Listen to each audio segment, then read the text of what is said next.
Good morning, everyone. I am Montgomery County Council President Gabe Albornoz, and today is Tuesday, October 18th, and we commence today's full County Council agenda with two important presentations. The first is a proclamation recognizing the 25th anniversary of the Office of the Inspector General by Councilmember Friedson.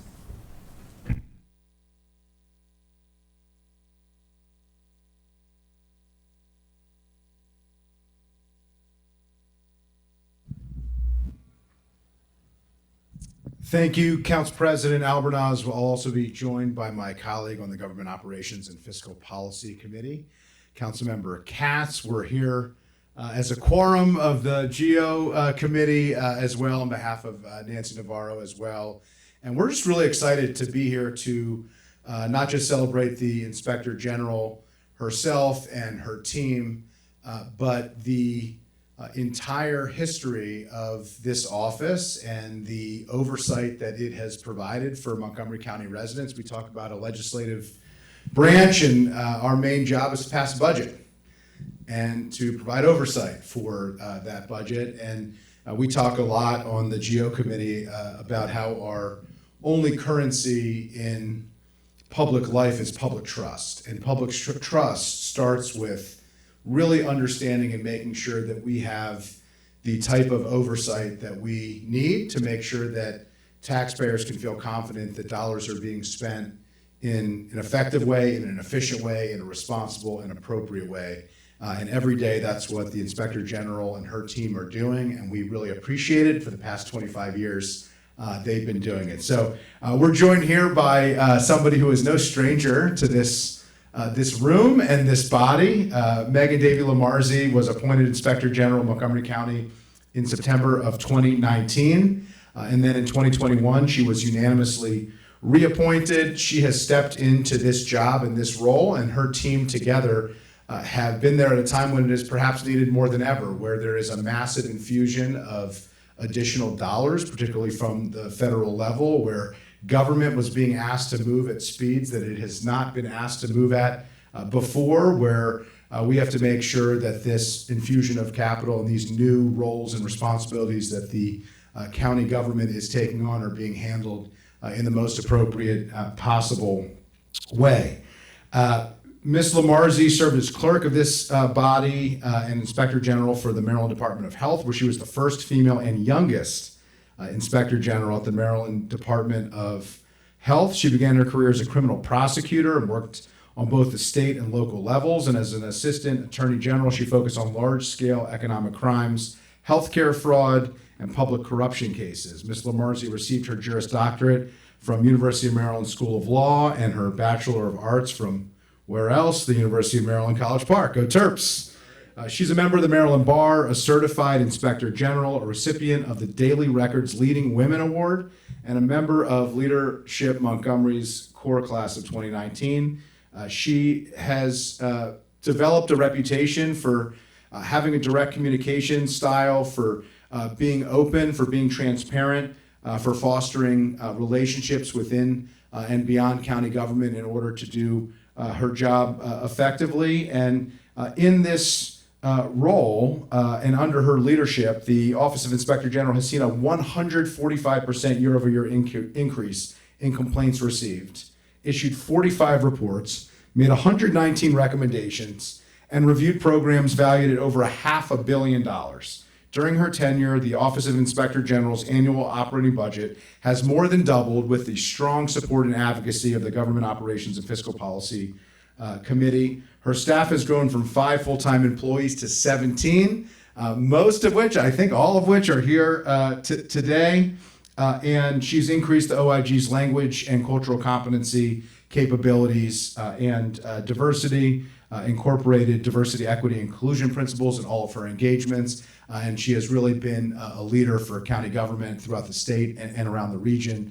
As we looked to really strengthen this office at this critical time, we turned to Ms. Lamarzi, who has stepped up in ways that we had high hopes, and she's exceeded those high hopes and expectations as well. So congratulations and welcome. Thank you for all that you do every day to ensure public trust in the process among our public. And with that, I'd like to turn it over to my colleague, Councilmember Katz.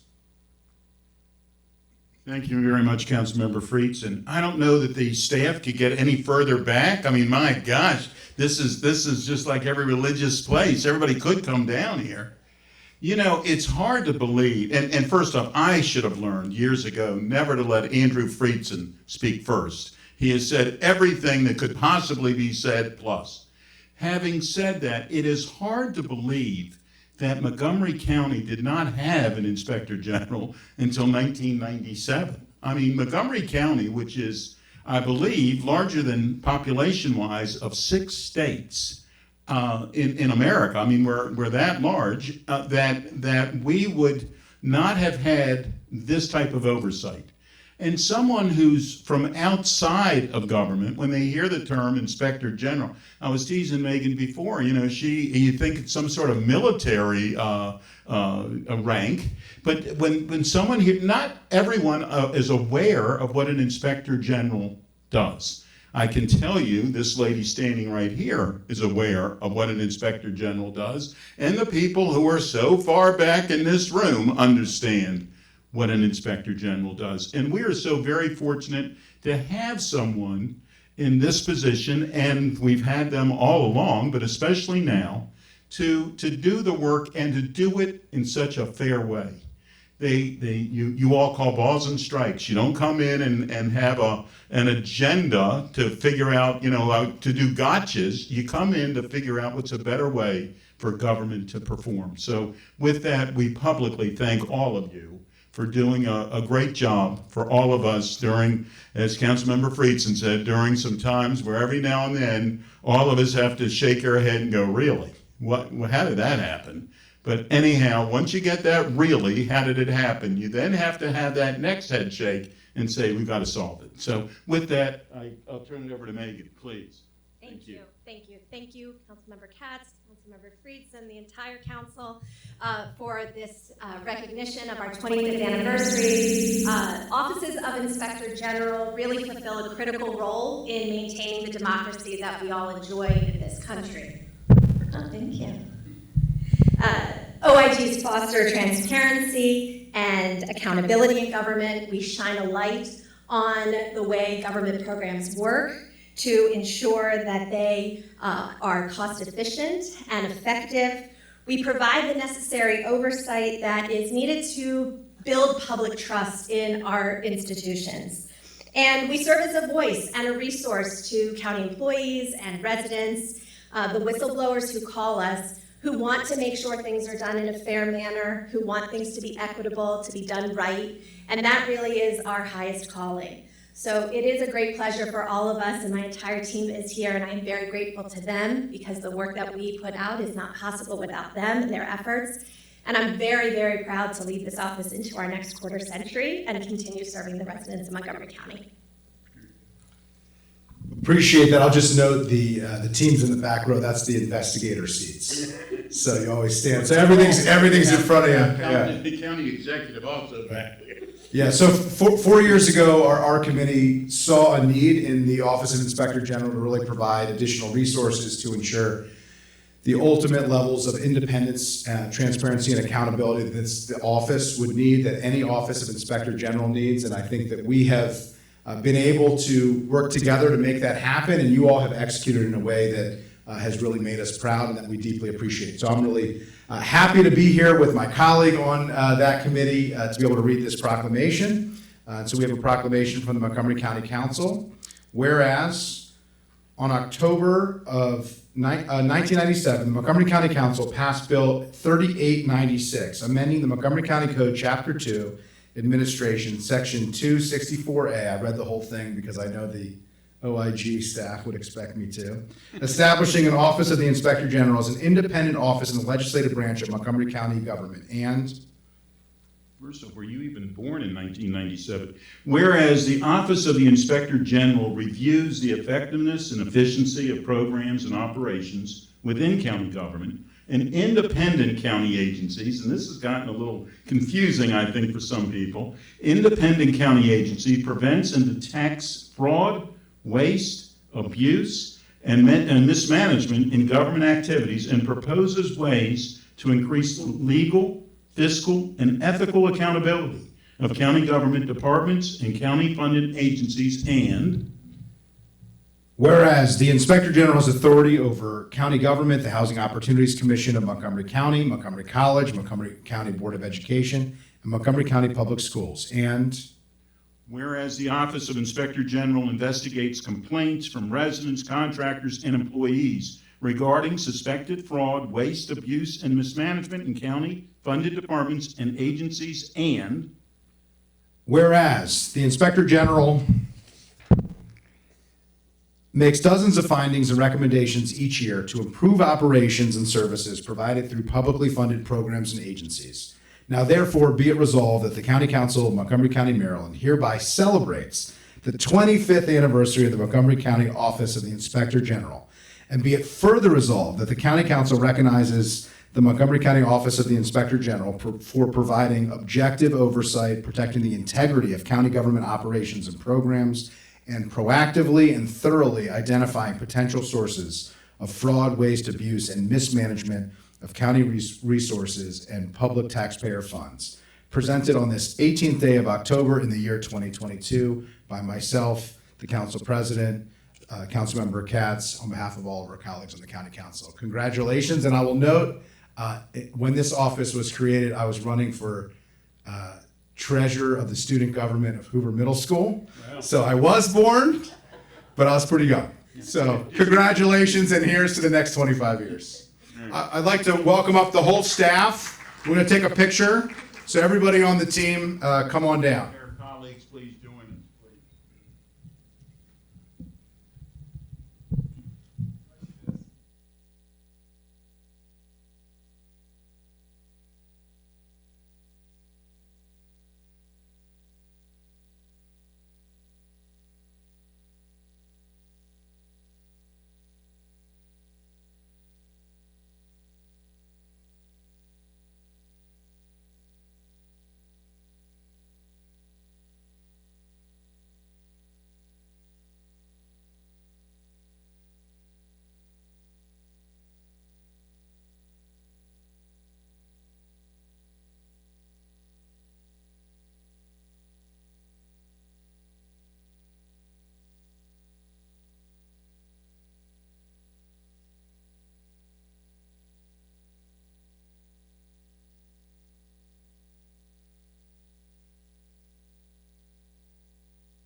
All right, thank you so much. Our next presentation will be a proclamation recognizing National Disability Employment Awareness Month presented by myself and the County Executive. I'd like to welcome everybody who's here for that proclamation to please come forward.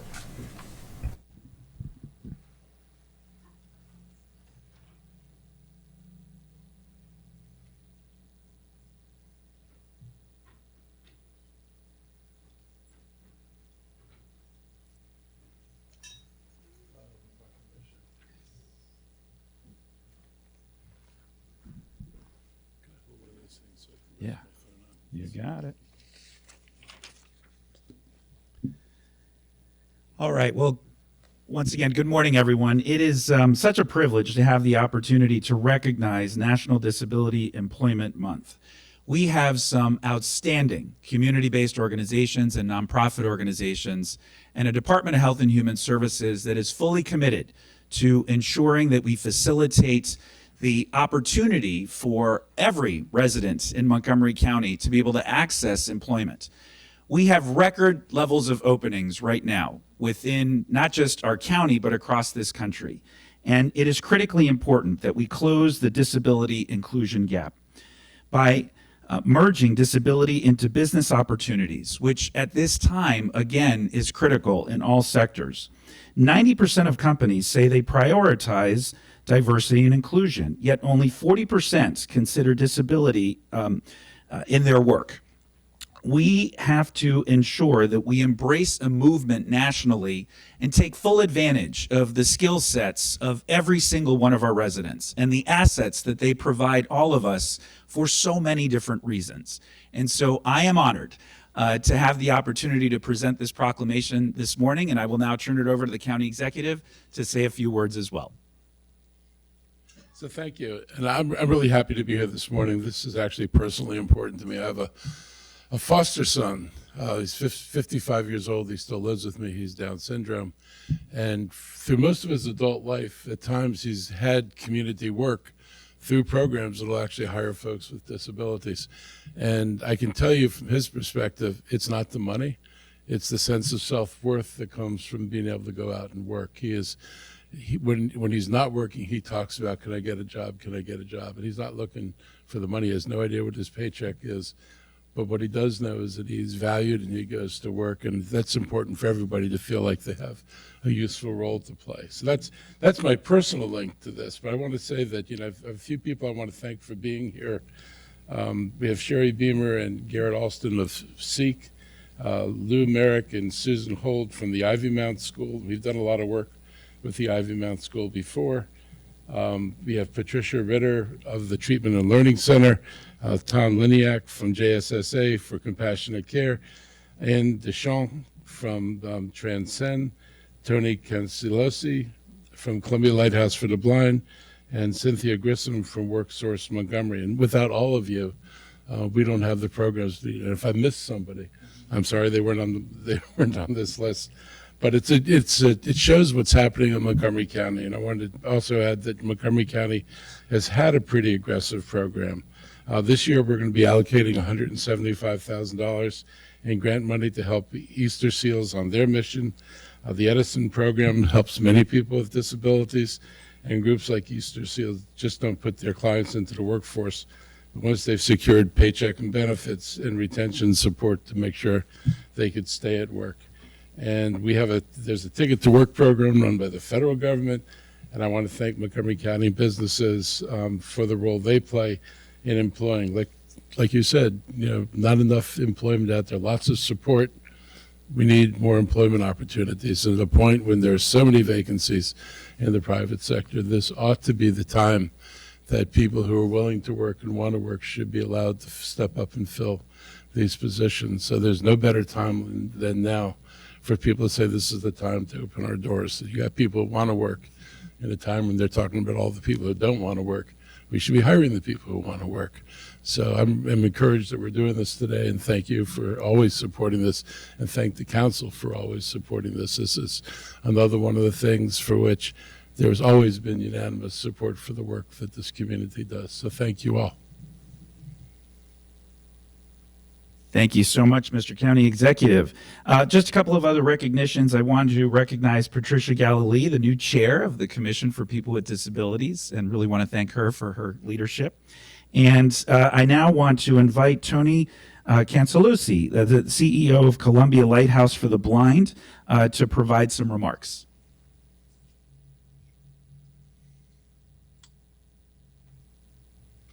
Good morning. Good morning. We can hear you. Me? Obviously, hello, I am not Tony Cancilosi. I'm Jocelyn Hunter, Senior Director of Communications at Columbia Lighthouse for the Blind, and I'm standing in this morning for Tony. He extends his regrets. He is unable to participate this morning. On behalf of Columbia Lighthouse for the Blind, we extend sincere appreciation to the leadership of Montgomery County.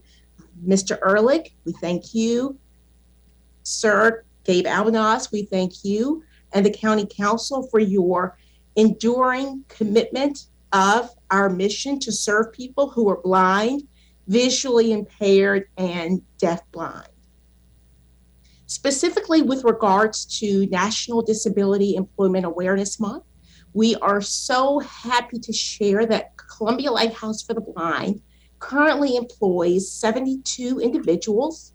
Majority of those individuals are visually impaired or blind. So we truly live out our mission of serving people of all disabilities of vision loss so that they can remain active, productive, and independent in our community. And we are also very appreciative to Montgomery County for the recent contribution of the contract for 5 years of services for the county, Montgomery County, in order to provide critical independent living skills services, such as orientation and mobility, to teach those skills necessary for employment. Those are the bedrock of skills so that our community has the ability and the confidence to get from their home to their place of employment and to be very productive and contributors to our community at large. So we thank you very much, and we look forward to our continued work together. Thank you. Well said. Tony would be proud.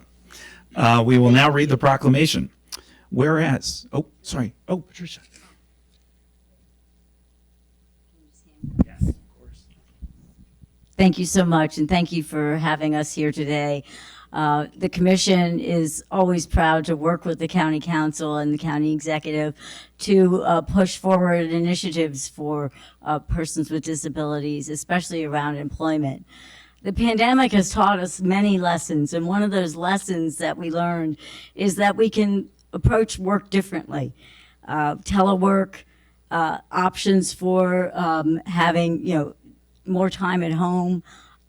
Transportation is always the number one barrier to persons with disabilities. So being able to work at home, work differently, is an opportunity that I think we need to capitalize on. We need to take those positive things from the pandemic and really look forward to a future where everybody has the opportunity to work, whether they work at home or they work in an office, which is my preference anyway, or they work with a service animal. So we are just so happy to work with you, and we'll continue to find ways to partner and to get more people working at the county as well as in the local community who have disabilities. So thank you so much. Very, very well said.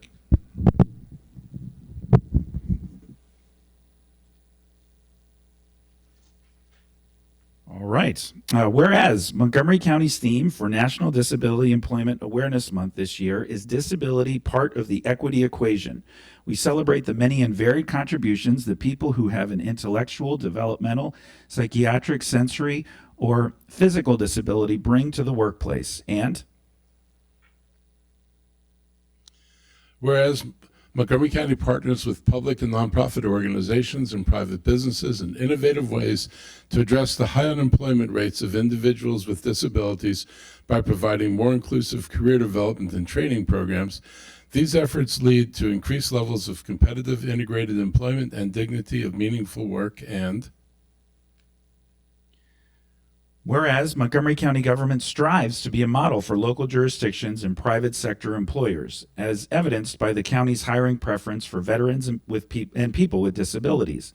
These preferences include veterans with service-related disabilities, departmental AP 110 employment contracts, LEAP 4 MCG, Project Search, WorkSource Montgomery, Montgomery County Public Schools, Montgomery College, and our many contractual partnerships with nonprofit organizations. And Mr. County Executive, take us home. all right. Whereas Montgomery County celebrates employers who promote workplace access for individuals with disabilities as a critical part of their commitment to diversity, inclusion, equity, and social justice in the workplace. Now, therefore, be it resolved that Mark Elrich as County Executive and Gabe Albornoz as Council President hereby proclaim the month of October 2022 as National Disability Employment Awareness Month in Montgomery County. We recommend this observance in all our residents and urge employers to hire, retain, and advance qualified employees who have a disability. Signed, the 18th day of October 2022. All right, congratulations. Let's take a picture. Colleagues, if you want to come down.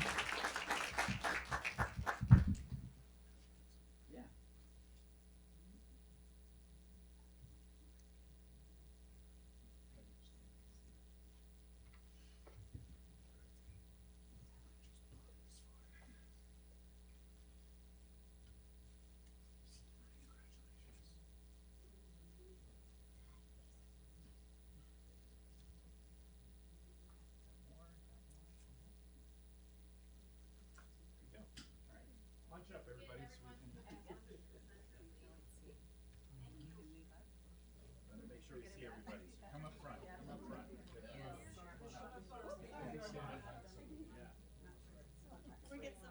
Come on, Nancy. We got the shirt.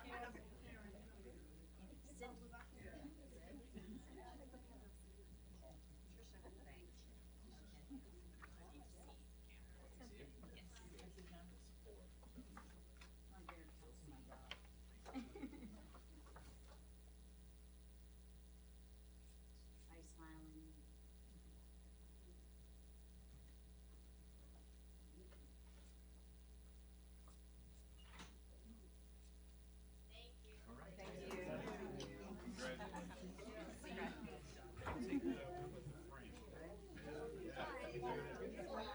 In here, let people know how important it is to have.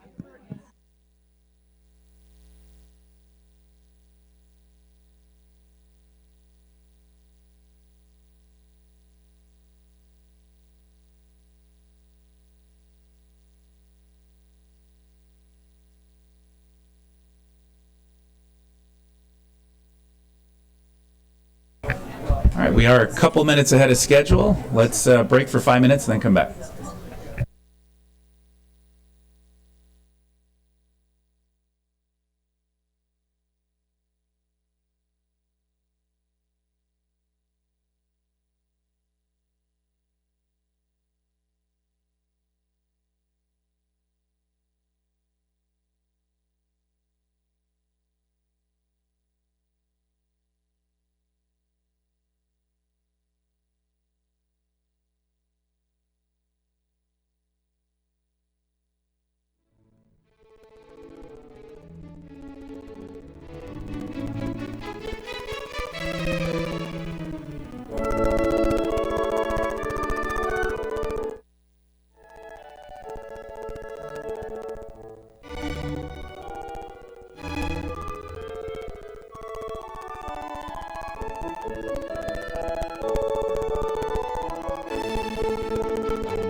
All right, can we get a countdown?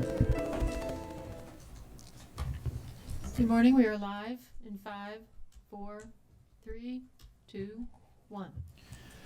All right, good morning, everyone. We continue our council agenda today with general business. Madam Clerk, do we have any agenda changes or announcements?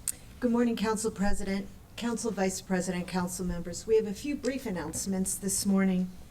The County Council will be filling temporary Montgomery County Planning Board positions. Qualified parties must apply to the Council no later than October 18th at 5 p.m. The Council is scheduled to interview the temporary members on October 25th, 2022. On the consent calendar, Item 6, we've added F, Introduction, Authorization of Optional Method of Condemnation of Land, Clarksburg Road at Snowden Farm Parkway, CIP project number 508000. The council did not receive petitions this week. Thank you. Thank you, Madam Clerk. There are no minutes for approval this morning, so we can move on to the next item on the agenda, which is a work session on the 2022 through 2031 10-year comprehensive water supply and sewage systems plan. I want to thank Mr. Levchenko for running point on this for us, and we'll turn it over to him to tee up this important subject.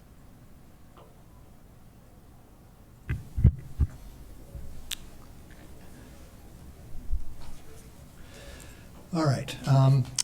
Yeah, just some brief background on the 10-year plan for the council. The state requires that that jurisdictions periodically comprehensively review their 10-year plans. So this is meeting that requirement. We do amendments, we do category changes frequently, but this is a comprehensive review and update. And I've noted in the packet, the purpose of the plan and some of the major elements. I think what I want to focus on today is some of the major issues. We have the benefit of having had the executive transmit his draft recommended 2022 to 2031 plan. So we work from that as a baseline, but the council can and has brought up issues not in the plan that it was interested in dealing with and discussing. The plan has also been vetted through WSSC Water and the Planning Board, and their comments are also included in the packet and were taken into account in a number of revisions that the staff and councilman and the T&E committee have supported. So with that, I'm just going to sort of go through the major issues that the committee took up. I see we have Mr. Hucker here. I didn't know if you wanted to start with any introductory comments or just keep going. I think you're doing great. Thank you, Mr. Sure. Levchenko. Sorry I was delayed. First, I did want to note, and we did have a discussion of racial equity and social justice considerations. As you know, this is a lens that we're applying to more and more issues that come before the council, whether it's legislation, budget, et cetera. And I noted in the committee's discussion that we're simultaneously going through a Thrive Montgomery review. So that's sort of the big picture land use review that the council's taken up. And that had a significant racial equity and social justice review to it. And that and succeeding master plans as they proceed will inform the 10-year water and sewer plan. We'll have to be cognizant of the issues raised in those master plans and how they would have to be dealt with as they flow into the 10-year water and sewer plan. The other thing I wanted to mention is the committee did receive a briefing from a bi-county work group looking at extension financing issues in areas of both Montgomery and Prince George's County that are intended to be served by sewer, but are not at this time, and primarily because of affordability. It's just incredibly expensive for these areas that, if they're not served by now, the likely reason is that there's an affordability issue. And as part of that discussion, in looking at some of the solutions to that, which both councils will be taking up in the future, is how to prioritize areas that would need these extensions and possibly some kind of subsidy of service. And that's where we might find an opportune time to do a racial equity and social justice lens, is in the development of those sub-districts and the areas that would move forward in a priority manner. So that's something that we'll be working on down the line. It's not something ready for discussion or action today, but I just wanted to let the council know about that. Now, to the major issues in the plan, and I will try to mention issues that were identified and recommended by the executive and the committee's response to that, as well as items raised directly by the committee and not directly addressed in the what we came over from the executive. And as I noted on the first couple pages of the packet, the two main policy issues that were looked at, one is an existing policy. It's called our abutting mains policy, where properties that already abut a main have eligibility to be connected. The executive had recommended a revision to that plan that would allow main extensions, not just connecting to the main, but main extensions under limited circumstances.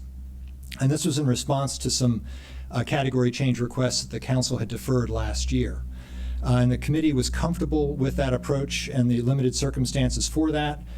It did recommend some additional language, tightening up what properties would be eligible for those main extensions, limiting it to improved properties or recorded building lots, so that the extensions don't inadvertently create more development than would otherwise necessarily occur. But the main extensions provide some additional flexibility to applicants to better align the extension or the on-site extension to their property. So the committee was comfortable with that with the additional language.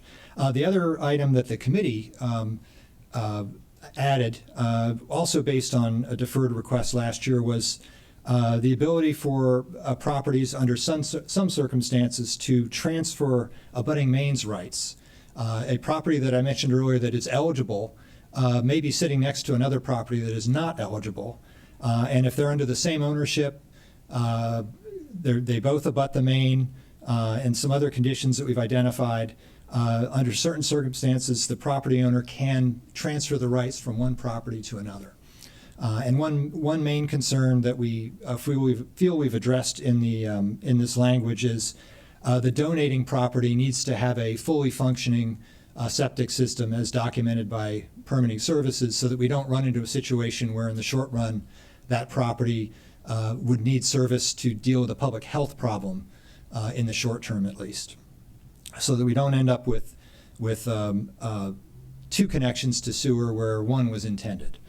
So we hope that deals with that issue, certainly in the short run and hopefully in the long run as well. So those are the significant changes to the abutting mains policy that the committee agreed with. I didn't know if there were any questions that council members had, or if committee members wanted to add any more to that discussion before we move on to the next item that was brought up. All right, the next item is once again, in response to some deferred requests, the committee had asked the executive and council staff to work to develop a special policy for the extension of sewer to commercial properties outside the planned sewer envelope. The council deferred a couple of requests last year, TransQuest and Travilla Oak LLC. The council may recall these from last year, which did not have a policy justification for extending service, but the planning board as well as the council were supportive of the redevelopment efforts for both of these properties and asked staff to consider a policy that would allow for properties like these to move forward. So staff did develop a policy working closely with executive staff. We do not have a recommendation from the executive on this, however. I want to be clear. This is a staff-generated policy and a committee-recommended policy. But under this policy, which shares a lot of a commonality with the private institutional facilities policy, which is a longstanding policy in the plan that allows institutional uses under certain circumstances to connect where they otherwise would be ineligible. This provides a similar policy framework for commercial properties, with some exceptions and differences that are needed to distinguish these. But this policy was unanimously recommended by the committee and is reflected in the draft language that's included in the packet. And I didn't know if any council members wanted to provide any further comments on this or have any questions. Councilmember Reamer. Thank you. Really appreciate your work on this. I think we've found a path here that is contained and appropriate and will allow for a very common sense improvement in these properties. And this little strip center is in a location where otherwise you have to drive pretty far to get to some quality amenities. And I think it's going to enable that center to modernize and just support the quality of life for the surrounding area. And I think it's really going to be a big improvement. And the concept plans I've seen for the old White House are very interesting. I think it's really going to be a high quality gathering spot for this part of the county. And I think we've hit on a great solution that is carefully constructed and will allow for some terrific progress without creating precedents that we don't really envision and don't want to entertain. So I'm really pleased to see it happening, and I appreciate the property owners' long patience in putting it forward, and hope that we'll be able to see them take it to the successful completion. There's still a lot of work here. I mean, no doubt, this is a big project. They're going to be running an extension for quite a distance, but hopefully it will all come together. So thank you. Thank you. Councilmember Friedson. Yeah, thank you. Appreciate everything that was just said. I just want to thank the members of the T&E committee for their work on this, and thank staff. I'm pleased with the result here. I think that it will allow projects to move forward that will be a significant benefit to the community, but in a way that mitigates unintended consequences of what are very sensitive issues that have been handled as such. So I just want to express my appreciation for the work. I know it's been a long time coming. Appreciate everybody's patience and diligence, and look forward to moving this forward. So thank you very much. Thank you. Mr. Levchenko. And I did want to note that those requests, as well as some of the other deferred requests that I mentioned earlier, are scheduled to come back to the council a week from today. So you'll be hearing some of the same things we talked about today, only more specifically to those cases next week. Got it. Yeah, today is the policy. Next week Are the would be the cases. conditional approval of those the related category change requests. They would be conditioned on approval of the 10-year plan, both by the full council, but also by the Maryland Department of the Environment, and also some other conditions that we'll go through next week. Great. Some of the other issues discussed, and it's a comprehensive update, so we're not getting into the weeds today. There's a lot of detail in the packet, but I did just want to highlight a few of the items that did come up in committee, and just note some of those big picture items. The Potomac Peripheral Sewer Policy. That's a policy that, specific to the Potomac subregion, allows properties that are adjacent or confronting the sewer envelope under certain circumstances to connect. Some issues have come up in the last couple of years, and the executive did recommend some language affirming the current practice that the policy does not apply to properties that confront the planned sewer service envelope within the Rockville service area. This peripheral sewer policy is intended to deal with the county sewer service envelope, not the Rockville envelope. So that language, that clarifying language, is in the plan, and the T&E committee had concurred with that. The committee also has recommended further study by DEP and WSSC Water regarding capacity issues associated with a current restriction in the peripheral sewer policy having to do with the Palatine low-pressure sewer. So that capacity issue will be reviewed by DEP, WSSC Water, and depending on where that goes, we may revisit that policy there. Another issue that came up in some of the public hearing testimony had to do with Glen Hills, some longstanding sewer issues there. This council took comprehensive action on Glen Hills about 6 years ago to modify some of the restrictions. Basically, the master plan had included a stricter policy about properties that were eligible for service there compared to similar properties elsewhere in the county. For the most part, what the council did was eliminate those differences. It did a comprehensive review of service in the area and septic issues, and identified some long-term concerns going forward. And the council ultimately recommended removing some of the restrictions in that area. However, further loosening of requirements for extension of sewer for that area was left, per the council's direction, to a future potential limited master plan amendment that would be done for that area.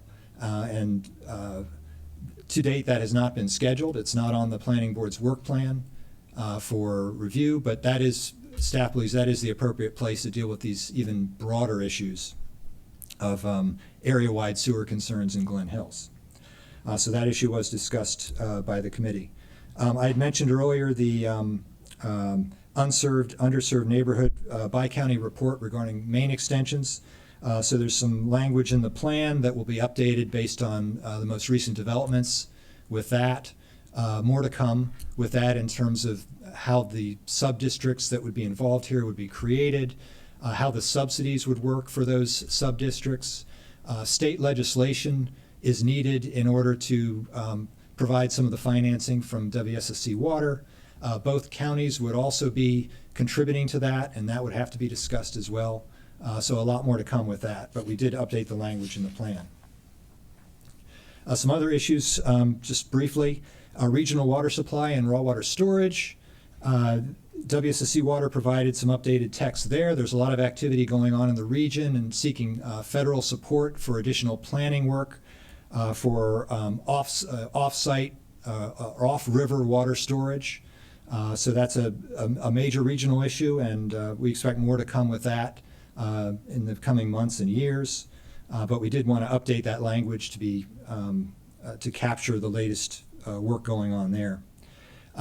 Also, the council has before it Bill 4021, septic system ownership requirements. One of the major elements in that is that septic system owners would be required to pump out their systems every 5 years.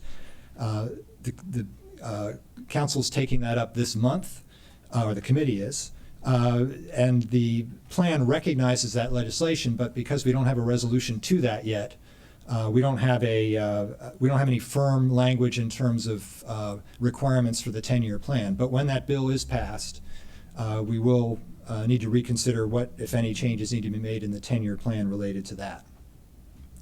Also, I'd mentioned the private institutional facilities policy earlier. This policy has been gone through major changes over a number of years as the council has tried to balance some of the interests here in terms of providing opportunities for nonprofit institutions to locate facilities and provide services that are supported by the county or often supplements of what the county does, while also recognizing land use and neighborhood concerns, et cetera.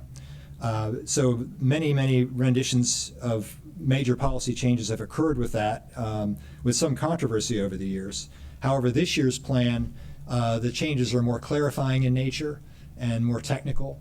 So we don't have the same kinds of major policy issues this year with the PIF policy as we've had in the past, but there are some updates with that.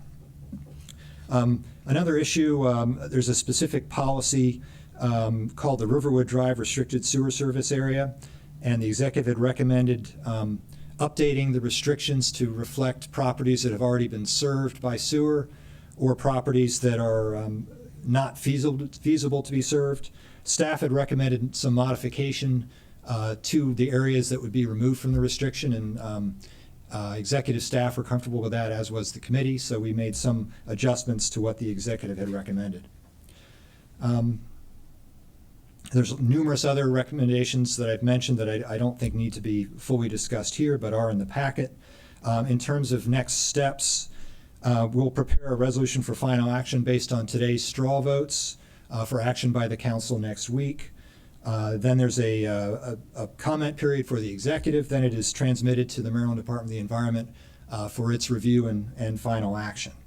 And as I mentioned, there's some companion category change requests that will be taken up next week, and those would also be submitted to the Maryland Department of the Environment in conjunction with the 10-year plan update for their review. So that's all I have. We do have executive staff here to answer questions as well if there's any other questions or concerns the council would like to take up. I don't see any other questions or concerns from staff. I'll just acknowledge that I know a lot of work went into this document, and there's been a lot of heavy lifting. I want to thank the committee for their leadership on this, and because you all did such a great job, I don't think that there's much left for us to pick over here. So I believe, do we need to take a straw vote now, Mr. Levchenko? Yeah, it'd be helpful to just have a straw vote that you're comfortable with the recommendations as reflected in the packet, and we'll prepare a final resolution for consent action next week. And I believe that's without objection, that we agree with the recommendations in the packet and of the committee. Great. Thank you very much. Thank you all.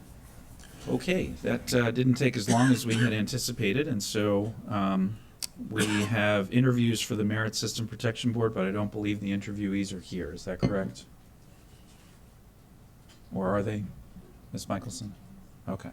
So why don't we take a recess until 10:30, and we will come back to those interviews then. Thank you.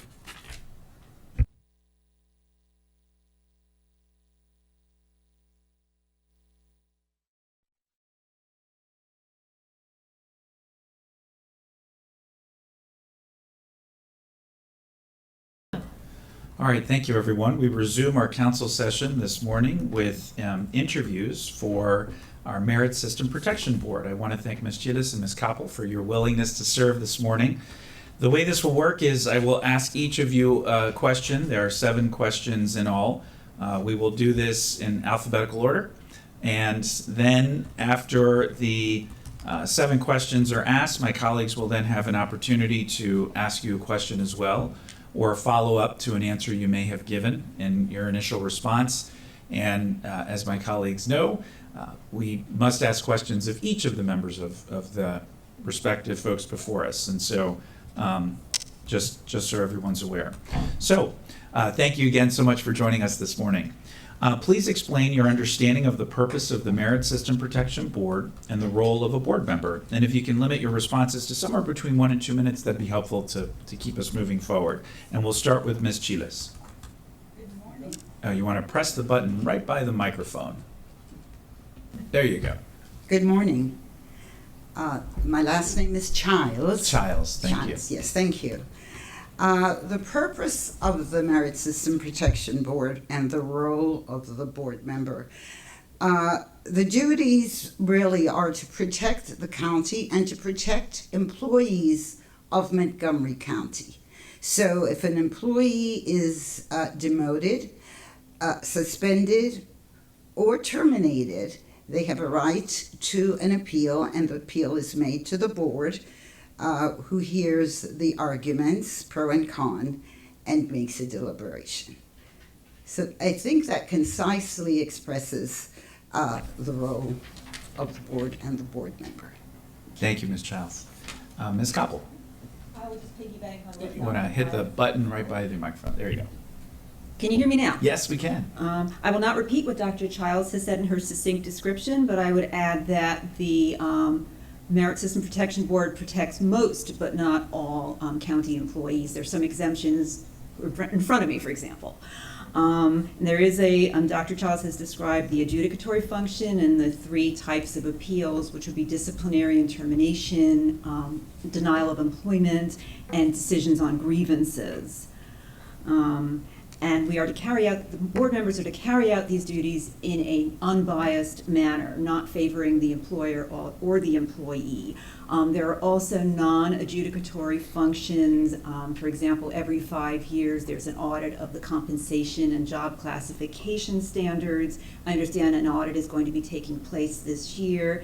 And from that, we can learn information on whether pay and high-level jobs are being given on an equitable basis. There are also other studies that the board conducts, and sometimes at the request of the council. Thank you very much. And Ms. Koppel, this next question you will start with.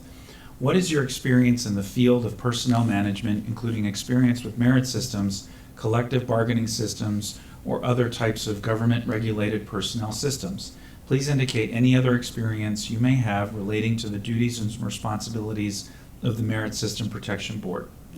I have 38 years of experience with merit systems, personnel systems, and labor management systems, and this is working for 30 years in the federal government in 3 federal agencies, including 2, the U.S. Merit Systems Protection Board and the Federal Labor Relations Authority, which combined perform many of the functions of this board. I served in those agencies as an employee, a team lead, a supervisor, and a member of the senior executive service. This past 8 years after I retired from federal service, I have worked as a private sector attorney representing mostly federal employees and applicants for federal employment.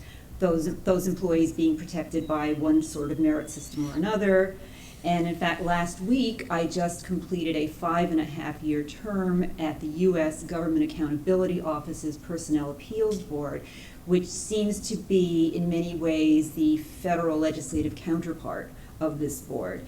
And as chairman of that board over the past year, I feel proudest of being able to reach consensus among the members. Thank you so much. Dr. Childs, same question. Yes, thank you. I'm a trained mediator, and I'm active with that organization. I have served 3 years on the Merit System Protection Board, and I'm presently serving as vice chair of the board. I have had over 30 years of teaching law as a career. I have worked actively in the county. I have served as a chaplain of my Delta Sigma Theta organization.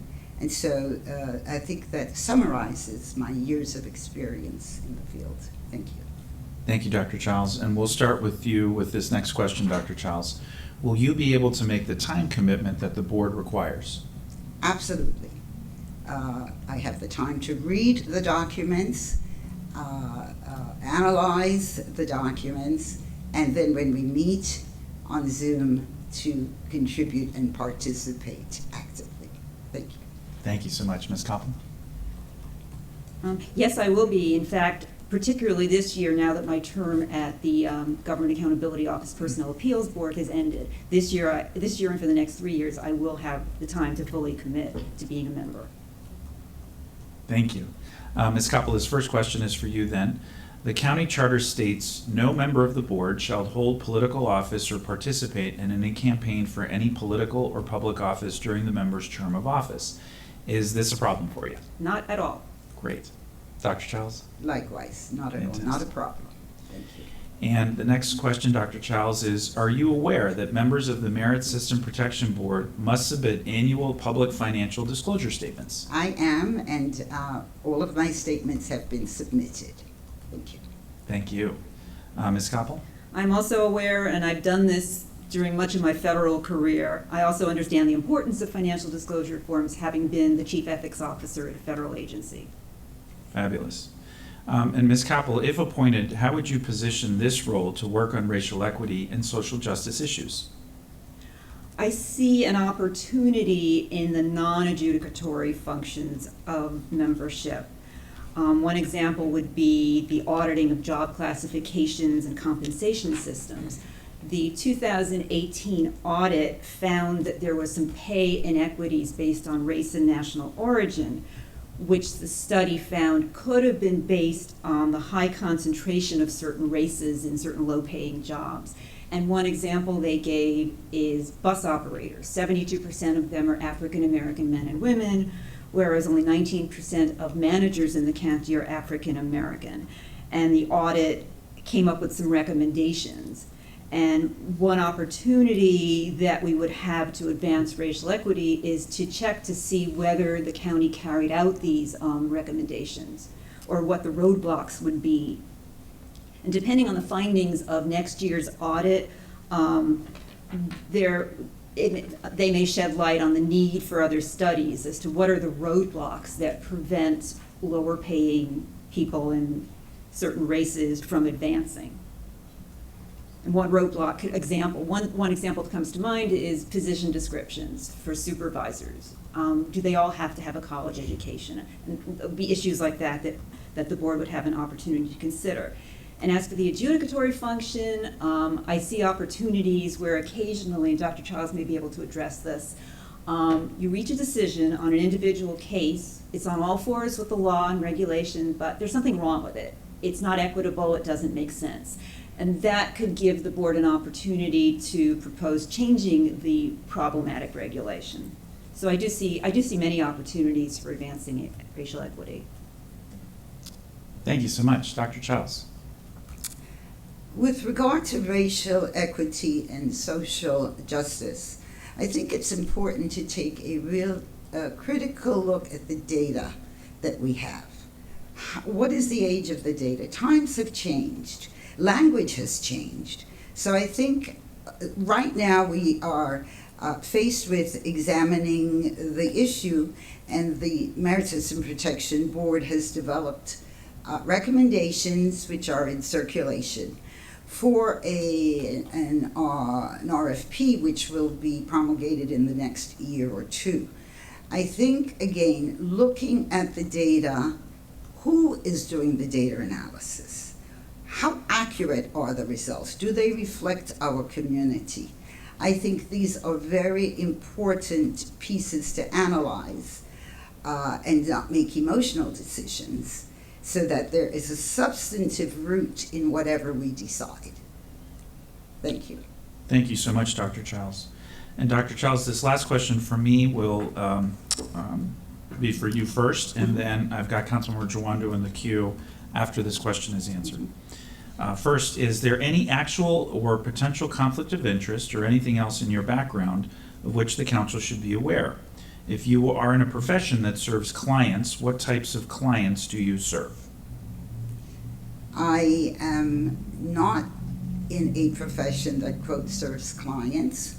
My duties on the board, as I expressed earlier, and serving as second term proposed and vice chair, no, I do not believe that there are any complications or conflicts. Thank you, Dr. Childs. Ms. Kaplan? I do not see any conflicts either. I do work in a law firm. I represent clients with labor and employment disputes, but these clients are mostly federal employees or federal applicants for employment.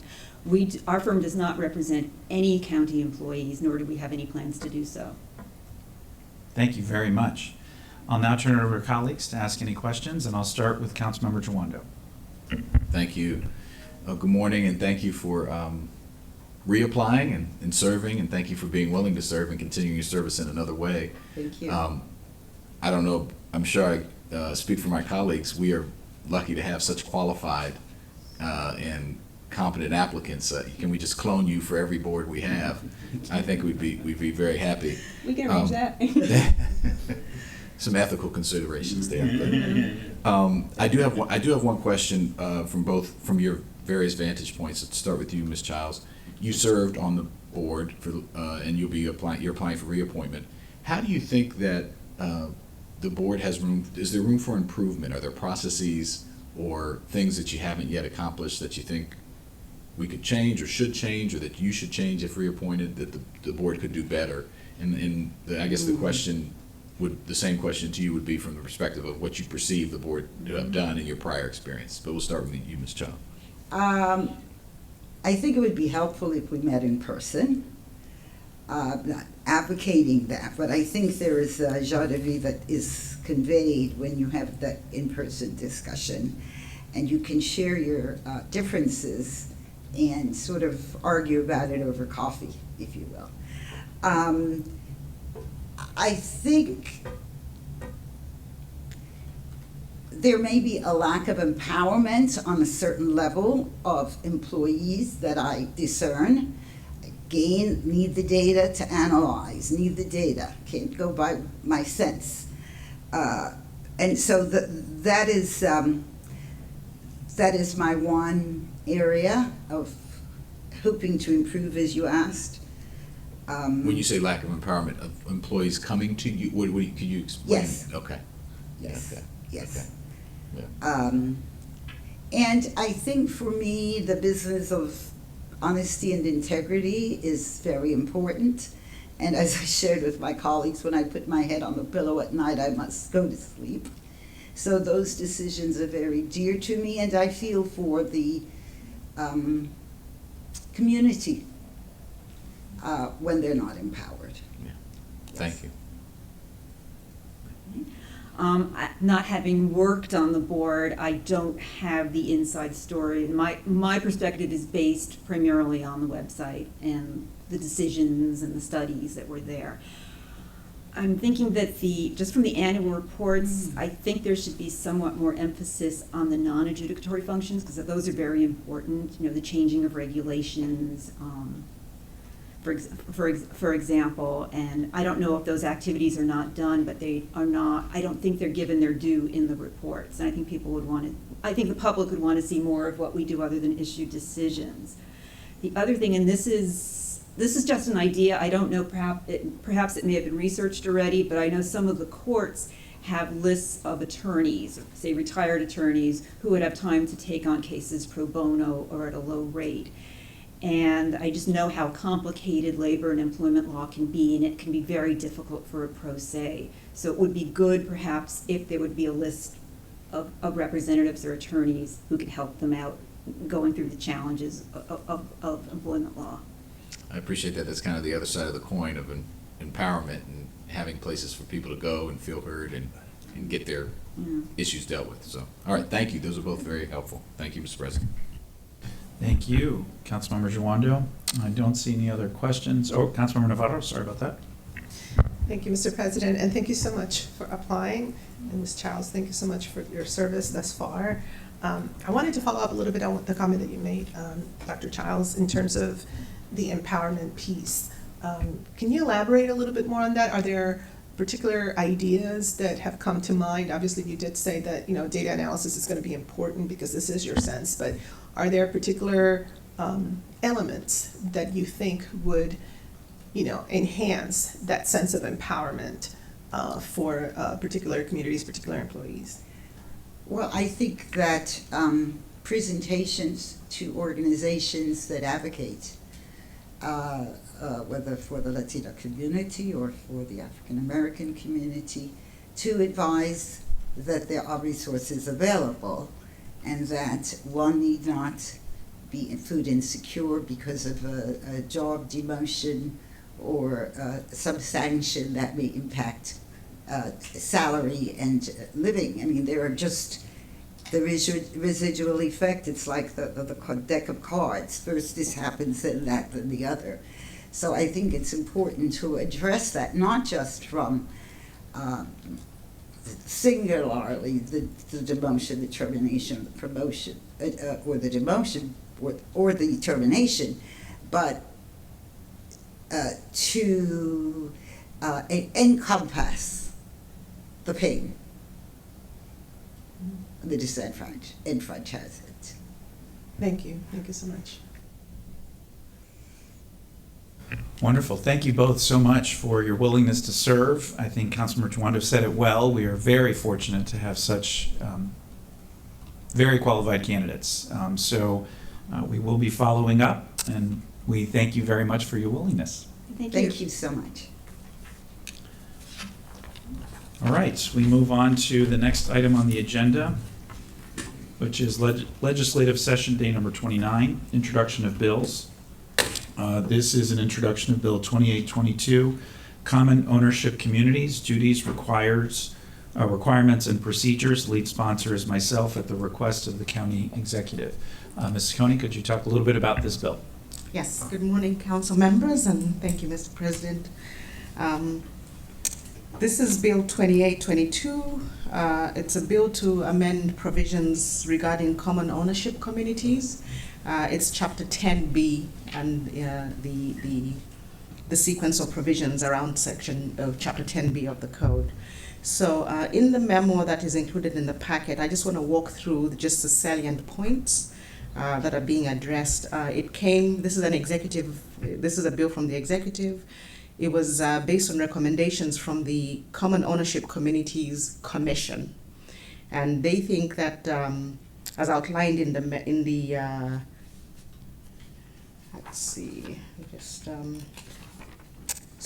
outlined in the accompanying executive's memo, this is supposed to enhance governance of common ownership communities, including training requirements, voting requirements, registration processes, and the dispute resolution provisions. So I just walk through the various things that the bill hopes to accomplish. With regard to requiring periodic retraining, at Circle 2 to 3, there are some updates that where the board is going to be providing periodic training, not only to new members. There's already a provision in there that new members should have training. New members of common ownership communities should have training within 90 days of taking office, but these are being enhanced to make sure that there's retraining for existing members after 3 years. At Circle 3 to 4, so those are at Circle 3 to 4. And then the other thing being accomplished here is clarifying registration, voting, and dispute resolution provisions. So I would refer you to Circle 10. Just by way of example, one of the provisions now is they're trying to enhance the integrity of their voting system. So when you have absentee votes, those should be kept in a sealed container and only opened at the meeting. There are other clarifications as well addressing electronic voting. A third item being addressed is the circumstances under which the commission, the county's commission, the county's commission on common ownership communities can accept jurisdiction on dispute resolution processes. So there's a very elaborate process in Section 10B that addresses dispute resolution. Common ownership communities are encouraged to pursue good faith efforts within their governing documents. So they really should be coming to the county as a last resort. But the commission does exist as an avenue for dispute resolution. There's some clarifications being presented here about the circumstances under which the commission will accept jurisdiction. It's purely within the commission's discretion. And the decision by the commission to either accept or reject jurisdiction is not something that's subject to judicial challenge. So it's purely in the discretion of the commission. Now the parties can then go to court and present their grievance with regard to whatever the dispute is, but the decision of the commission, whether to accept jurisdiction or not, is not something that should be subject to litigation. Another provision I just wanted to highlight is, I think I've run through them all, so unless there are specific questions, I think those are the salient points that are being addressed in this bill. Thank you so much, Ms. Ciccone. Public hearing will be scheduled at a later date, but that gives us a very nice overview of this bill, and so that bill is now officially introduced. Now we move on to the next item on the agenda, which is an interview for the county attorney position. I want to welcome Chief Administrative Officer Rich Madalino and Mr. Markoffs. This is just full disclosure, a full circle moment for me. I was on the interview panel in 2012 when Mr. Markoffs first interviewed for the deputy position in the council attorney's office, and that then I was impressed and have been even more impressed by his dedication these last 10 years plus. And thank you, sir, for ably serving in an acting capacity, you've done an outstanding job. So we really appreciate those efforts. And Mr. Madaleno, I'll turn it over to you to make some introductory comments. Thank you very much, Mr. President, council members. I don't know if someone sneezes on it, it must be true, right? Isn't that what? Yeah. I thank you all very much for entertaining this nominee. County Executive Elrich wanted me to come over and explain why Mr. Markovs is the right person to be the county attorney right now. First, I wanted to just let everyone know that obviously there are some positions of critical importance for county government that the executive believes, and hopefully you all agree, that we need to move forward with filling those positions now and not waiting to the next term, especially when you've had a critical position like this, the county attorney, that's been vacant since February. So you'll have a handful of nominees on a variety of positions that we want to make sure are in place because they will help with speedy transition to the next term, to your new colleagues or successors, depending upon your situation. So that's why we have Mr. Markovs before you today at the end of the term. So I just wanted to make sure the people and you all understood and the public understood why we were moving forward with this nomination at this moment. Because I hope you agree the county attorney plays a critical role for the functioning of the county government.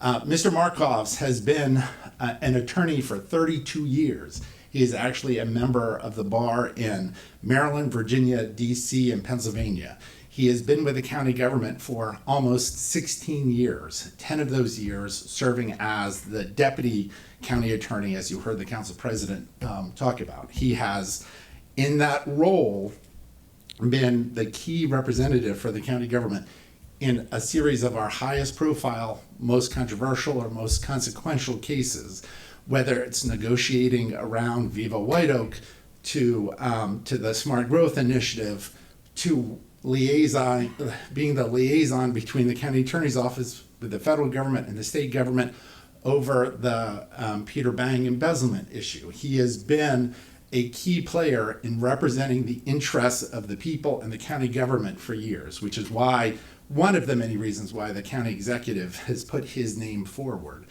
As the deputy county attorney, he has overseen the entire operation, the budget, and all the attorneys. He has, during that time, recruited and hired dozens of employees to the point where if you look at the makeup of the office right now, 60% of the county attorney's office is now actually women. And he is proud to say that it's potentially one of the few county agencies that has achieved full pay equity across the board for all employees under his leadership and prodding. He is also, while his style might be different than the previous county attorney or the prior county attorney that I had the honor to work with, Chuck Thompson, during my prior service with the county, he certainly has the same dedication and devotion to the county government that we have seen through multiple county attorneys.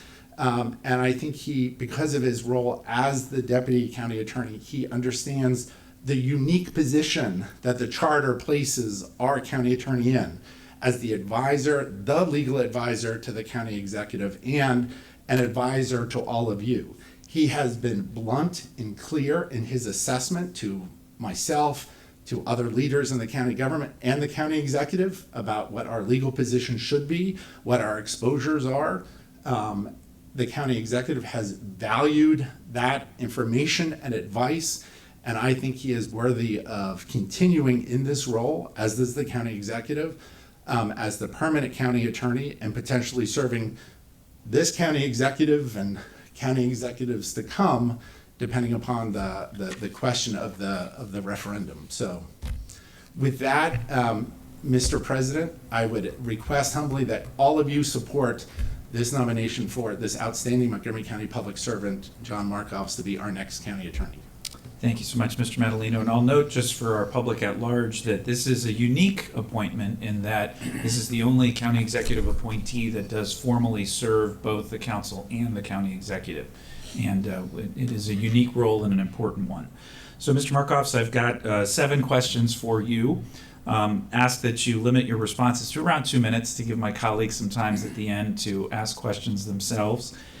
So the first question is, how has your experience prepared you for the role of county attorney? So as Rich Madaleno said, it's a real privilege and honor to be in front of you today seeking confirmation as county attorney.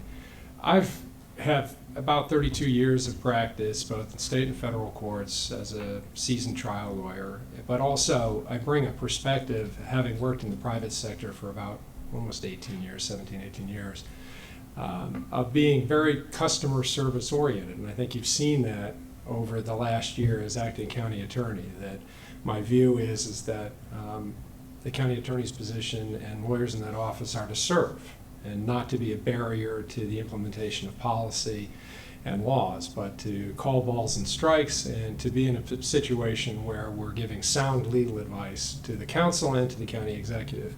That said, I think it's fair to say for at least a few minutes, talk a little bit about the experience. So when I came into the office in 2007, I was appointed to DPWT's representation, handling all of our construction projects, litigation related to it.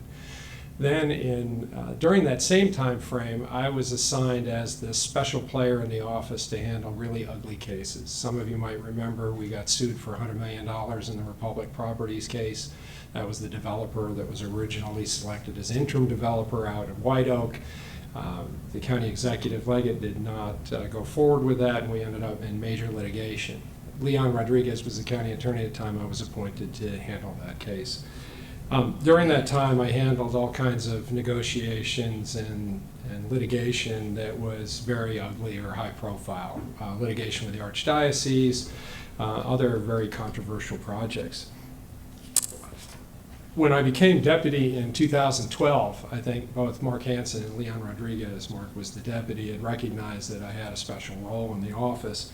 And at that point in time, I became responsible for the $10 million plus budget. I know it reflects a smaller amount in the budget for just the office, but we have chargebacks and the self-insurance fund. So actually the county attorney's working budget is about $10 million with 52 lawyers and 28 positions, actually not 26, but 28 positions. We have a couple vacancies that I supervise. And of that, 6 division chiefs, an IT specialist, a lawyer dedicated for ESI, and MPIA requests of large magnitude. During all of that time, again, I was handling some really ugly cases. I helped solve the problem up in Clarksburg. You'll remember we had setback requirements and problems with that. I had negotiated the deal with Newlands to close out all the permits and finish the development in Clarksburg. And of course, we also had the problem with the COO of DED stealing $7.5 million, and I headed up the investigation. I'll talk a little bit later about my role with the Inspector General on that. So, lastly, I think I've served this council, the county executive, well. I tell you what you need to hear, not what you necessarily always want to hear. And I think that's the role of the county attorney. And I think that for certain this past year, and even the 10 years as deputy, has been trial by fire. And you've seen firsthand with my reports to council, I increased the communication, which I'll also address later in my comments, with county council. I think that's very important. So I think that's reflective, ultimately, as how I would act as county attorney the last 10 years and certainly the last year as acting. Thank you so much. What are your priorities for the office of the county attorney, and how will you implement those priorities? So I have 3 priorities I'd like to share with you this morning. First one, and I've already alluded to it, is maintain a high level of communication with the county council. And early communication. I think that's one of the things that we need to implement, is that in terms of legislation, that we have this mutual dialogue, which frankly, I think maybe 16 years ago or before that, we had that. We had a lawyer from the county attorney's office coming over and sitting at council to participate if necessary. We need to increase our communication. And I've made an effort this year of sending over just about whenever anything happens in a court case or anything controversial, I'm notifying council, just like I would notify the county executive. So that's my number one priority. if you will. The second priority is I want to ensure the county attorney's office continues to remain and retain exceptional lawyers and hire exceptional lawyers and staff. And I want to give a shout out to the office because probably unknown to council, because you only dealt with a few of my division chiefs and others in the office during COVID, there were an enormous number of people working in the background to keep the office working at 100%. We pivoted immediately. I instituted a process of having laptops for everybody years ago. So when COVID hit and we were required to vacate the executive office building, we were immediately up and running on Teams and on G5 licenses. So we were fully operational.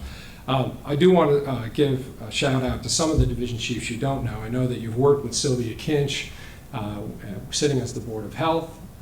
She did an exceptional job. Ed Latner on government operations. But I want you to, and Trevor Ashbury also with herb funds and other things. Patty Kane is our division chief for litigation, represents and deals with the self-insurance fund. She's done an outstanding job. And then Corey Talcott is in charge of our division of health and human services. And so child abuse never stopped during COVID. And we had lots of cases for termination of parental rights, children in need of assistance. And so that division led by Corey did an outstanding job during that crisis. And also Cliff Royalty in the division of zoning, land use, and economic development continued to keep working on all of the deals that the county executive and the council were interested in. So again, a really great opportunity in our office for people to come. We have a few vacancies. I'll give a shout out for our vacancies. Apply to the county attorney's office. We also have 28 outstanding support staff who were in the office 60% of the time. We did not completely evacuate. We couldn't because we had to have people in the office working the cases. And so I want to give a shout out to the support staff. And we already alluded to the pay equity. Mark Hansen and I, 10 years ago, made a concerted effort during those 10 years to achieve pay equity in the office. And it turns out that we are at 61% women to men in the office. And the pay equity at all levels of the county attorney position have been achieved. The MLS people are paid the same. Attorney 3 and Attorney 2s are paid the same. We don't have any Attorney 1s. That pay band is too low for me to recruit at.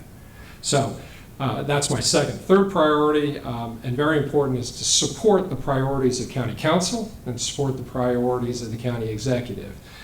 For example, our supporting efforts would include the racial equity and social justice programs and laws, work on housing and development for the county, climate change and protecting the environment, and just a few examples of the things that the council has been involved in with me and the office is we have the Monsanto National Class Action where we're going to get $4.3 million out of the PCB litigation. We can apply for more funds. We've protected the watersheds at 10 Mile Creek and Patuxent Creek watersheds and lawsuits dealing with either a regulatory taking or a RLUIPA case. And we're contemplating fossil fuel lawsuits and looking at the forever chemical lawsuits, PFAS. So again, my third priority would be to support the priorities of council and the county executive. Thank you so much. Third question is, what is your understanding of the role of the county attorney as it relates to the council and as it relates to the inspector general? Okay, so that's a double down question, like in deposition style. I got to break it down. So the first question, role of the county attorney is set forth in Charter 213. Section 213 provides that the county attorney serves as the chief legal officer for county government. And the county attorney represents the county in all cases in the county, where the county rather is a party. There's two distinctions to one, and Rich Madaleno had pointed to it. County attorney acts as the legal advisor for the executive and as a legal advisor to the county council. I think there's two roles that the county attorney fits. One is first zealously representing council in litigation, which we've done in the 10 Mile Creek and the Patuxent watershed cases. That was the water sewer category changes. And second, the county attorney must provide the council with legal advice so you can make an informed decision, and that requires us to maintain in the county attorney's office excellent communication with council and timely communication so that at the same time the county exec and the council, they all know about things at the same time to work as one government. And most importantly, the county attorney must respect the role of policymakers. I think that's a really important thing for the county attorney and its lawyers to function and do, not to use legal advice to interfere with policy decisions. Thank you. And let me yes, address the second General. question. Yeah. Second question is, Inspector General is set in, the scope of duties is in 2-151 of the code. County attorney assists the Inspector General in the investigations. It also is the legal counsel to the Inspector General, and if the Inspector General wants to get special counsel, County Attorney's Office assists in getting special counsel that would not be under the control of the county attorney, as long as the county counsel does an appropriation to cover those fees. And perfect example of the working relationship our office has had was the Peter Bank theft, in which Ed Blansett, the former IG, and the county attorney's office, I hired a forensic accounting firm to review $40 million of transactions over a 10-year period where Peter Bang was the COO, and shared that information and worked with the IG to uncover that investigation, which eventually led, of course, to the conviction in state and federal court of Mr. Bang. Thank you. So generally, what is the county attorney's obligation to represent both the council and executive, especially when they may disagree on an issue? That is a possibility, isn't it? So, under Charter 213, the county attorney has an obligation to provide legal advice to both council and the county executive, even if the two branches of government don't agree on an issue. And under the Charter and the Maryland Attorney's Rules of Professional Conduct, and I read that verbatim because the name has changed over the last few years. It used to be known as the Model Rules for the lawyers among us. Under the Maryland Attorney's Rules of Professional Conduct and the Charter, the county attorney's got to provide the same advice on a particular issue to both the council and the county executive. And I believe council and the executive must timely receive that legal advice. Timely in that I think it should be concomitant, that you should all be working from the same advice at one time. And if there's a disagreement on the legal issue between council and executive, I believe it's my role to work through that, to work with both the council and the executive to find an acceptable resolution or solution to that particular legal issue. And at the end of the day, it's my belief that we're one government and that we should work that way. So that would be the way I would approach that disagreement if there was one. Thank you. Next question is, under the county charter, can the county executive decide which county laws he or she won't implement? And do you have an obligation on behalf of the council to advise the executive that he or she implement legislation passed by the council? So again, another compound question. So in deposition style, we've got to take it apart. I'll answer both questions. Answer to the first question is no. The county executive cannot decide which county laws he will or won't implement. Answer to the second question is yes. The county attorney has an obligation to advise the executive that he must implement legislation passed by council. And under the charter, the county executive is obligated to implement the validly enacted laws of the county council. And Charter Section 201 requires the county executive that he's vested in and shall faithfully execute the laws, I'm paraphrasing. The only exception I see to that situation is where council were to pass an unconstitutional or invalid law. And at that point, we would have to evaluate it, I think, from the perspective of that it would have to be beyond a reasonable doubt. I will give proper deference to the council in the legislative process, and the county attorney should adopt the highest standard of review in that situation, beyond a reasonable doubt, before determining enacted legislation is invalid. And in my view, that only in that extreme situation where the county attorney determined that legislation is unconstitutional beyond a reasonable doubt, would the county executive, I would believe, entitled not to implement a law enacted by council. So it would have to be essentially facially unconstitutional or invalid. Otherwise, I believe the county executive should be implementing that law. And I guess in the unlikely event, playing chess board on that, in the unlikely event that that could not be convinced of the county attorney or county executive to do that, then I would assist the council in hiring special counsel in that event to seek judicial review of that decision. Thank you. Two more questions. If appointed, how would you position this role to work on racial equity and social justice issues? So as you know, the county attorney's office is an internal serving department. We're there to serve all of the county government in any fashion. OCA will continue to support council and the county executive in their efforts to address racial equity and social issues. Right now, we're continuing to support and will support Director Tiffany Ward in her Office of Racial Equity and Social Justice. For example, we worked on the regulations recently and helped with those. I think our primary role in the county attorney's office is to support council, county executive, and Ms. Ward in implementing racial equity and social justice laws and programs so that they withstand judicial scrutiny. It's our job, and this is why I was focused on earlier, that if we had early involvement, we can work through the issues of constitutionality of various programs, which I think is what our role is in the county attorney's office. I'll give you an example of our current efforts on that to show you how our role, I think, will continue. I'm working with the Office of Procurement right now on the disparity study that supports the continuation of the county's Minority Female Disabled Program, the MFD. That report will be completed next year, and I anticipate working on revisions and amendments that are suggested by the study to improve that law and the program. Further, working with the Office of Procurement to simplify processes and remove barriers to participation in the county purchasing system to have it be more racially equitable. Also, working with DHCA to make it easier for the county to acquire and develop multifamily housing to meet the needs of the county. So those are just a few of the ways I think that the examples is how the county attorney and how that role would be to promote racial equity and social justice. Thank you for that. Final question for me for now is, are there any potential conflicts of interest of which we should be aware? There are no conflicts of interest which the council should be aware. Thank you. Councilmember Jawando, and any other colleagues that have a question, just let me know. Thank you, and thank you, Mr. Markoff. It's good to see you. Good to see you. I feel like I have to ask a question, but no, I actually have one.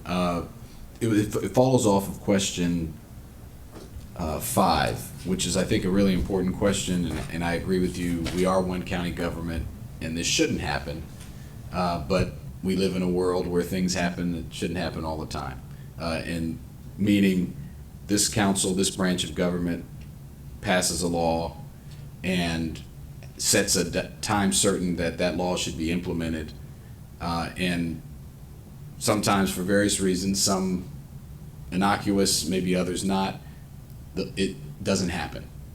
Timelines are missed, people get sick, who knows what the reasons are, but it happens. And you made very clear, I think appropriately, that your job would be, and your office's job would be, to make sure that duly passed laws are implemented, correct? Correct. Is there anyone assigned in your office right now to track or monitor whether the laws passed by this council are implemented in the time and fashion in which they are supposed to be under the law? I think we are monitoring what council passes and what ultimately comes over for signature by the county executive, and we pay attention whether or not there's a veto and then an override, and we look for the enacted law. Post-enactment. Our government operations people are handling that. That would be Ed Latner's division, keeping track. Are we specifically checking to see whether or not a law has been implemented? No. Okay. We are not. I would suggest as you start your term, certainly we can work with you on this, but I think that would be important. We've got a lot going on. We're a big county. There are various timelines and dates. Obviously, the specific agencies are the primary, right? Who's ever the implementing agency or department head or ACAO, or they should be doing this as well. But I do think there is a balls and strikes function, a kind of a check that your office should play in service to us and to the county government to make sure and at least monitor in some way that things are being kept up to speed. Does that make sense? Yes, and I agree with that. Right now we're in charge of putting together the code. We keep track when the laws come over. We make sure that our outside vendor that posts the county code gets the laws. But you're right, the ones that have not yet been fully implemented is a different issue, and I need to chase that down. All right, I appreciate it, and we look forward to working with you and not ascribing intent in any way. I just think that's a check we need to have, because last thing we want is to have to be in a position to do what you said at the end of your answer to this question, which would be assist us in seeking special counsel to implement a law that we've passed. And that would not be good for the county, not be good for the government. And I think this could be a way to, among many other ways that Mr. Madaleno could help with as far as his staff and all the people that work for him, to making sure that we don't get to that point. Understood. Yeah, thank you, I appreciate it. Thank you. I've got Councilmember Rice, followed by Councilmember Friedson, and then Council Vice President Glass. Councilmember Rice. Well, Mr. Markovs, I just want to thank you for your years of service to this county and to this council, and including myself as a council member. You've always been incredibly responsive, collaborative. It's always worked incredibly well, and I really appreciate your vision, your advice that you've given us multiple times that have kept us out of trouble when it comes to the taxpayers, and I really appreciate that.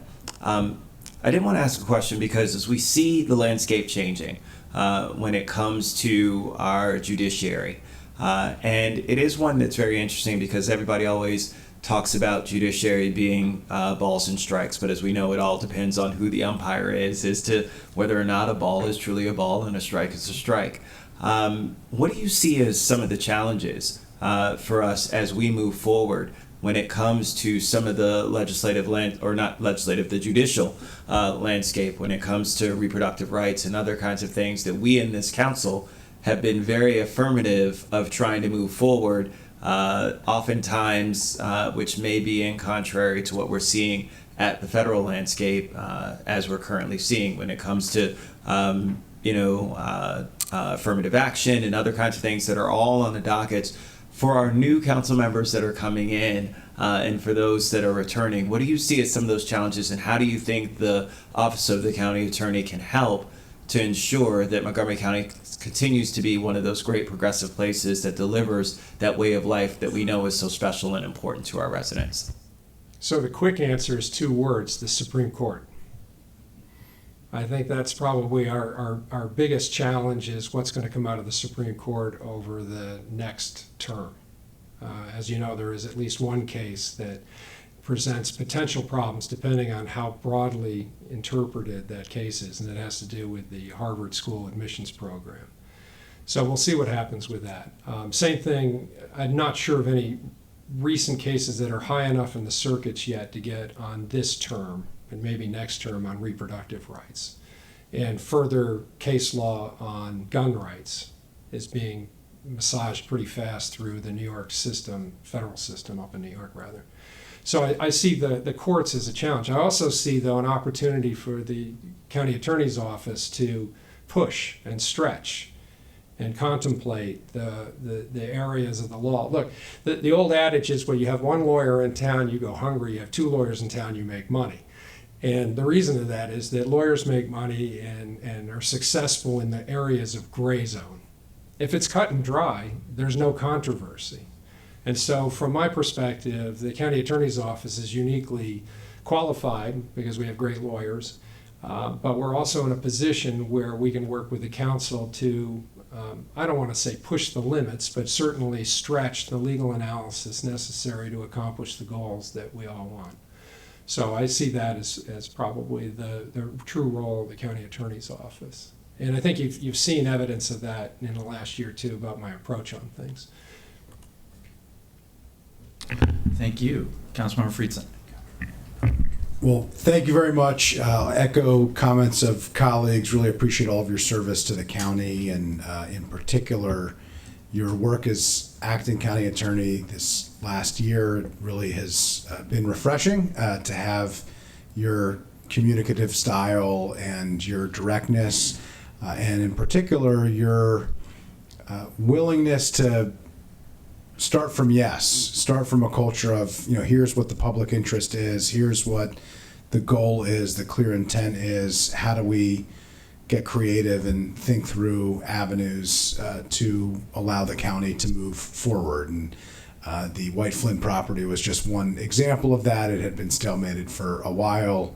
Finally, you had stepped in at my request, and I appreciate it, but demonstrated, everybody wanted to get to a place where we were comfortable, and you made that happen. I think you've done that time and again, and I really appreciate it. I know colleagues really appreciate it as well. And it's not always the culture of you go to your lawyer and you have a culture of yes. A lot of times it's you go to your lawyer and you're told no.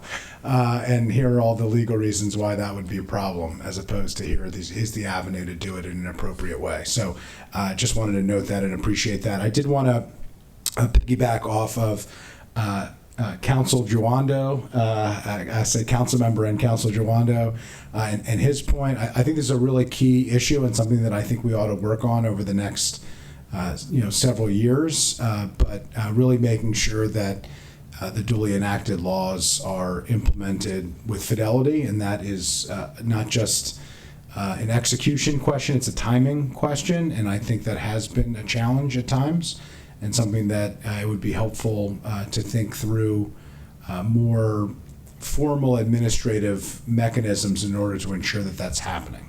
And I appreciate you talking about that. I think that there are examples, Councilmember Jawando noted, when there's a clear date, and that's a little bit cut and dry, right? The executive shall issue method 2 regulations, or by X date. That's easy. I think it gets a little bit tougher when there isn't a date certain, but there's a clear policy directive that is stated, and you can come up with a million reasons why something isn't happening, or why additional conversations need to be had, or additional outreach needs to be had, or meetings need to be had, or negotiations need to be had. But ultimately, the policy-making body of the county has acted. It's an appropriate constitutional law. It needs to be executed, and we need to work together to make sure that happens. So less a question than a comment. I just wanted to note that. I was going to ask a very similar question to Councilmember Jawando, so I just wanted to make sure I note that, and I appreciated your answer, and look forward to you formally continuing in this role, and would be happy to support you. Mr. President, can I let you know that Mr. Hartman Espada is responsible for sending out an implementation memo to every impacted department following the passage of a bill, and then asking for that department to send back to us a timeline for how they're going to proceed. Maybe we need to let you all know if there is something in a better way, if there is something about the implementation that is unexpected once you have passed the bill. But I think it also goes to what Mr. Markov said earlier too, getting back to that collaboration between the executive branch and the legislative branch about the drafting of bills, and making sure that there are timelines, for example, that are doable, or at least you understand what the pressures are in implementing the timeline that you have laid out in legislation, so you can see whether or not there's need for a change. Great. Council Vice President Glass. Thank you, Mr. President. I want to associate myself with the comments and questions that my colleagues have asked, and Mr. Markov's. I have appreciated your sage advice and counsel when sought and when provided.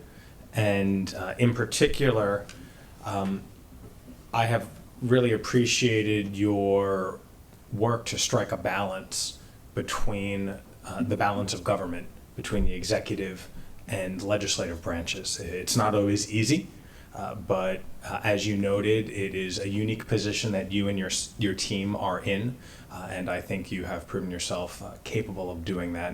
And leading with, I will look forward to supporting you, but I have just a quick question also. As we look forward, I have concerns that society at large is becoming even more litigious, if that is even possible, right? And Montgomery County already has eyes upon us from those who live here and work in DC, or live across the country and are mindful of some of the things that we do. I think notably, people are watching us, and those who disagree with some of our progressive policies want to highlight and or make an example of us and sue us. And so as we look towards this upcoming election and elections beyond that, with the backdrop of society and the discord that we see in the news, on social media, and unfortunately in person, share with me your thoughts on navigating us through some of these legal situations as we will continue here with the executive branch doing what we have to do to provide equity and provide resources and make sure everybody here is able to live their lives to their fullest. So you're absolutely correct. We're in a constant state of warfare. The county gets sued routinely in addendum clause of about almost $1 billion a year. You speak a little louder. We get sued for almost about $1 billion a year in the addendum clauses. We pay fractions of that. We fight off every single challenge we get. We were successful, during COVID on the EARP fund litigation, shutting that down and winning at the Fourth Circuit. I anticipate we're going to end up with more litigation. We are a target close to the DC government and the national dialogue. We're active in our political views and in the policies and programs that we want to promote. Whenever you stick your head out, you're a target. And I think we're a constant target. I am concerned about what the Supreme Court may or may not do and how it will be implemented by the U.S. District Court and the Fourth Circuit, especially on reproductive rights. There has been a shift in the judiciary that's worth noting, that when President Obama was in office, he was able to put people on the Fourth Circuit that I think have similar views to how the world should operate. And as a result, the court, and including President Biden, has placed some people on our federal court in Baltimore that, and in Greenbelt, there's 2 divisions, that I think will probably promote and follow through judicially on some of the policies and programs we have. But I think it's a wait and see game and see where the attacks come. The ghost gun legislation got attacked by an organization that's being funded. We've seen attacks by Judicial Watch was the one that came after us during COVID. There are going to be these national organizations that are going to look to us because we end up in some TV programming sometimes at about 6 o'clock at night where there are pundits accusing the county of doing not so good things. And I think we're just going to have to be very careful with that. In terms of what we can do actively with council, though, this goes back to the communication piece, which is that we get right with you immediately when you're proposing legislation so that we can really, working with legislative attorneys, pull the thread on the constitutionality and the chances of success of those programs withstanding judicial scrutiny.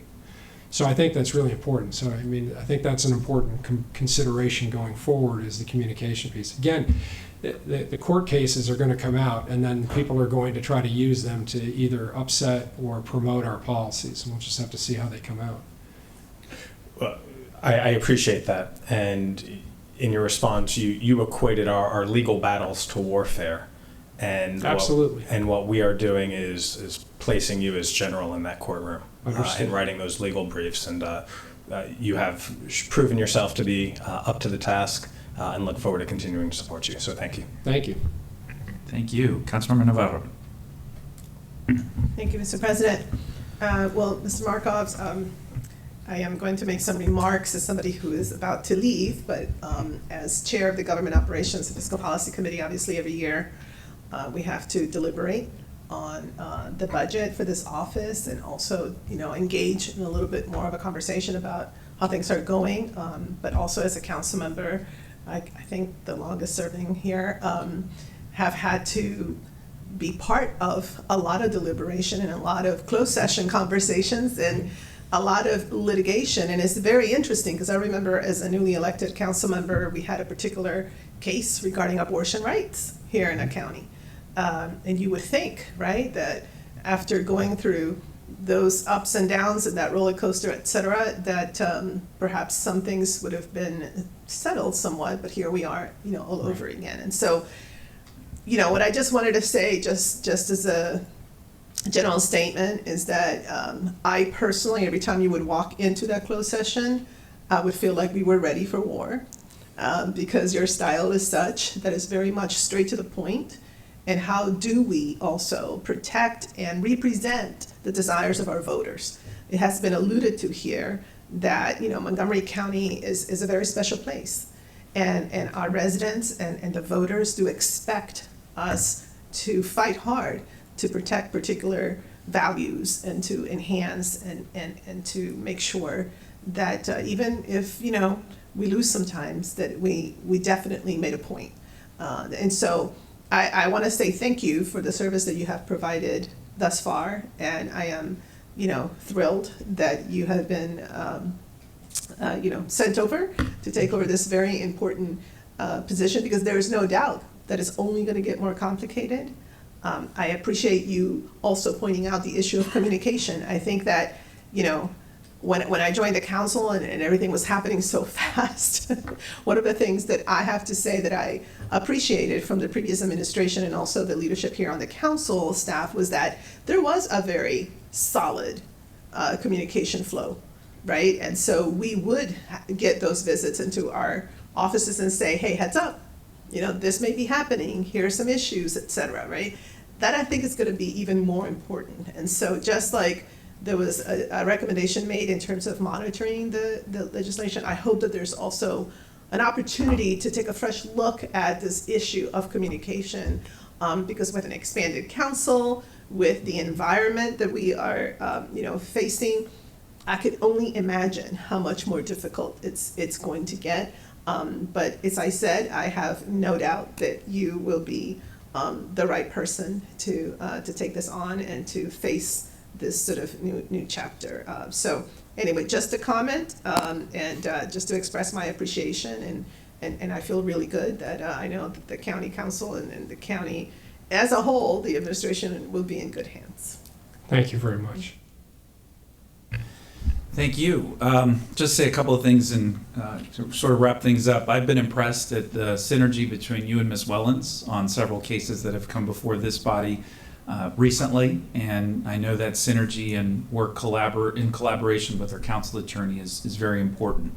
And we know it will continue, especially as we transition to having a majority new members on this body, which we were all looking forward to. So Mr. Markovs, thank you so much for your willingness to serve, and I don't see any other questions from colleagues, and so with that, Can I say one final thing to quibble with Councilmember Glass? Sure. You know, home to the U.S. Naval Academy, I think we should always refer to someone as an admiral and not a general when we're in the state of Maryland, but just... Yeah. Yeah. I'm originally from New York, so I understand what the West Point comment. I love it. All right. Great. Thank you so much. Appreciate you coming in, Mr. Markovs. All right. So, colleagues, that takes us to the last item on the agenda before our recess, which is the consent calendar. Can I get a motion to accept the consent calendar? Moved by Councilmember Rice, seconded by Councilmember Navarro. Any discussion? No discussion. All those in favor of the consent calendar, please raise your hands. And that is unanimous. So with that, colleagues, we are adjourned until 1 o'clock for a presentation of a proclamation and then 1:30 for public hearings. We are adjourned.